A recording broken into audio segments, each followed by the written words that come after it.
Everyone, welcome back to my channel Vijay Kumar biology. पिछले video में हम लोगों ने cell structure and function chapter में आरएनए तथा क्रोमोसोम्स के विषय में देखा था और आज के वीडियो में हम लोग देखेंगे वैक्यूल्स, जिसको कि हिंदी में रिक्तिकाएं या रसधानियां कहते हैं, और दूसरा जो है वो सेल वॉल, जिसको कि हिंदी में कोशिका भित्ति कहते हैं। तो हम शुरुआत करते हैं वैक्यूल से, जिसको कि हिंदी में रिक्तिकाएं या रसधानियां कहते हैं। यंग सेल्स के अंदर प्लाज्मा मेम्ब्रेन और प्लाज्मा मेम्ब्रेन में साइटोप्लाज्म जो होता है वो डेंस कंडीशन में होता है।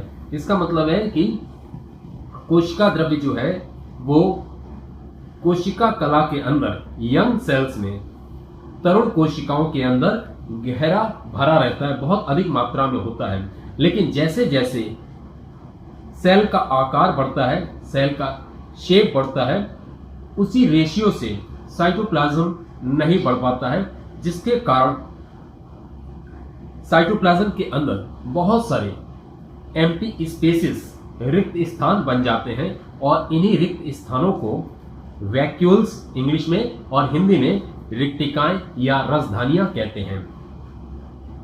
जैसे कोशिका वृद्धि के साथ साथ ये छोटी रिक्तिकाएं आपस में मिल जाती हैं, जिसके कारण उनकी संख्या जो होती है वो कम हो जाती है और धीरे धीरे जैसे जैसे सेल बढ़ती जाती है ये रिक्तिकाएं और भी आपस में मिल जाती हैं और एक बड़ी वैक्यूल या एक बड़ी रिक्तिका बनकर तैयार हो जाती है।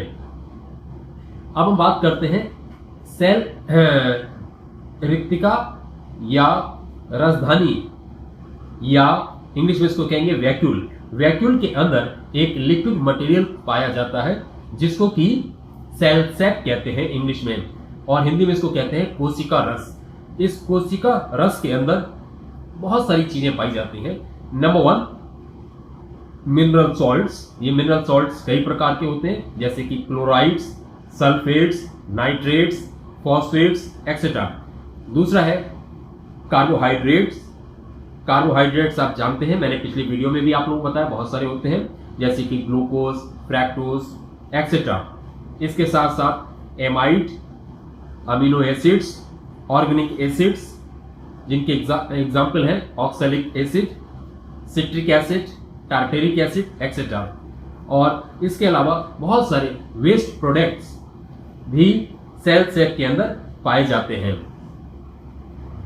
सेल सैक जो है इसके अंदर मैंने अभी जैसे आपको बताया है कि 4 प्रकार की चीजें पाई जाती हैं। एक बार फिर से इसको रिपीट कर लेते हैं: mineral salt, carbohydrates, amides and waste products. अब हम बात करते हैं सेल सैक के अंदर एंथोसाइनिन एक विशेष प्रकार का पिगमेंट होता है जो वायलेट कलर प्रोवाइड करता है, और इसी के कारण फ्लावर्स की जो पेटल्स होती हैं उनका कलर पर्पल दिखाई देता है। ये भी सॉल्युबल फॉर्म में सेल सैक के अंदर पाया जाता है। अब हम बात करते हैं सेल वॉल की, जिसको कि हिंदी में कहते हैं कोशिका भित्ति। प्लांट सेल और एनिमल सेल को अगर कोई चीज डिवाइड करती है तो वो है सेल वॉल। प्लांट सेल के बाहर सेल वॉल पाई जाती है, लेकिन एनिमल सेल के बाहर सेल वॉल नहीं पाई जाती है। Cell wall is present outside the plant cell but it is absent outside the animal cell. इस चीज का याद रखिएगा, ये इंपॉर्टेंट चीज है और कई बार पूछी भी जाती है कि what is the difference between plant cell and animal cell. ये मेजर डिफरेंस है। सेल वॉल 3 लेयर्स की बनी हुई होती है। नंबर 1, इंटरसेलुलर सब्सटेंस, जिसको कि हिंदी में कहते हैं अंतराकोशिकीय पदार्थ। नंबर 2, प्राइमरी वॉल, जिसको कि हिंदी में कहते हैं प्राथमिक वॉल, प्राथमिक भित्ति। नंबर 3, सेकेंडरी वॉल, जिसको हिंदी में कहते हैं द्वितीयक भित्ति। सेल सैक का जो फंक्शन होता है, सेल वॉल का जो फंक्शन होता है उसको देख लेते हैं। सेल वॉल एक बाह्य कंकाल के रूप में कार्य करता है। It works in the form of exoskeleton. इसके अलावा ये एक सेल को दूसरी सेल से अलग करता है। सो ये बात हुई हमारी सेल के विषय में। अब हम इसके केमिकल कंपोजिशन को भी देख लेते हैं। So our next topic is chemical composition of cell wall. Cell wall polysaccharide cellulose की बनी होती है। इसके अलावा इसमें टैक्टिक, हेमीसेल्यूलोज, पॉलीसैकेराइड्स भी पाए जाते हैं। नाउ वेरी इंपॉर्टेंट थिंग, अब हम जल्दी से difference between plant cell and animal cell. In plant cell, as I said just now, in plant cell wall is present, but in animal cell wall is absent. पादप कोशिका में कोशिका भित्ति पाई जाती है, जंतु कोशिका में पादप कोशिका नहीं पाई जाती है। सॉरी, पादप कोशिका में कोशिका भित्ति पाई जाती है, लेकिन जंतु कोशिका में कोशिका भित्ति नहीं पाई जाती है।